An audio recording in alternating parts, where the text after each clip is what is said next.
বন্ধুরা, আজকে আমরা আলোচনা করব 2025 সালের শীর্ষ 5টি ধনী মুসলিম দেশ সম্পর্কে। IMF অর্থাৎ ইন্টারন্যাশনাল মনিটারি ফান্ডের অনুযায়ী। 5. ব্রুনাই। মাথাপিছু আয় $54,600, যা বাংলাদেশি টাকায় প্রায় 60,86,000 টাকা। জনসংখ্যা 4.5 লক্ষ। রাজধানী বন্দর সেরি বেগাওয়ান। প্রধান আয় তেল ও গ্যাস। 4. কুয়েত।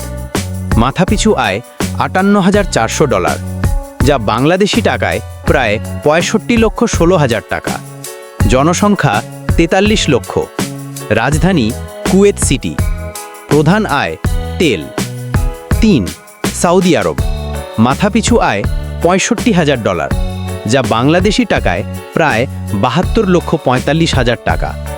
জনসংখ্যা 3.6 কোটি। রাজধানী রিয়াদ।